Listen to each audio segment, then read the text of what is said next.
প্রিয় দর্শক, দেখতে পাচ্ছেন এটা রাজশাহী জেলা তানোর থানার অন্তর্গত বনকেশ্বর গ্রাম।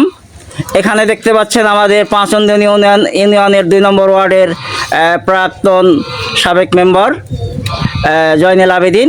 ইনি শারদীয় পূজা উপলক্ষে এই যে গরিব হতদরিদ্রদের আদিবাসীদের মধ্যে পোশাক বিতরণ করছেন এবং করে দিলেন।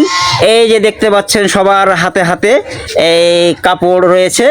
তিনি সবাইকে এই কাপড়গুলো, এই পোশাকগুলো তাদের হাতে হাতে তুলে দিয়েছেন।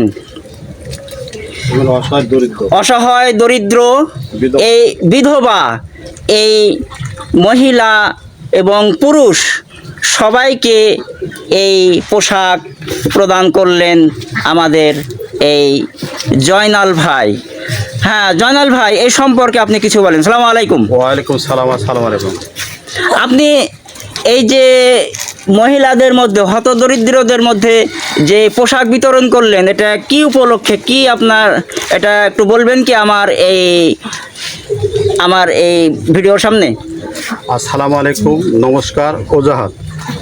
বছরকারের দিন পূজার উপলক্ষে, দুর্গা পূজার উপলক্ষে বিধবা, এই পাঁচন্দন ইউনিয়নের 2 নম্বর ওয়ার্ডের বিধবা, আমার ওয়ার্ডের 40 জন লোক, তাদের হাতে, বিধবার হাতে, এই অসহায় ব্যক্তিদের উপর আমি তাদের হাতে একটা করে শাড়ি এবং বয়স্কদের একটা করে লুঙ্গি তাদেরকে উপহার দিলাম।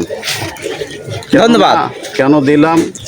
সকলের ইচ্ছা জাগে, কিন্তু তাদের যারা দরিদ্রহীন হতভাগা তাদের কেউ নাই, তাই সেই উপলক্ষে, এই দুর্গাপূজার উপলক্ষে আমি তাদেরকে বিতরণ করলাম। আসসালামু আলাইকুম, নমস্কার। ধন্যবাদ। শুনলেন প্রিয় দর্শক, এই যে হতদরিদ্র এবং মহিলা বিধবাদের মাঝে এই পোশাক, কাপড়, লুঙ্গি, শাড়ি সবার হাতে তুলে দিলেন। GK news 9 TV, M Mustafiz.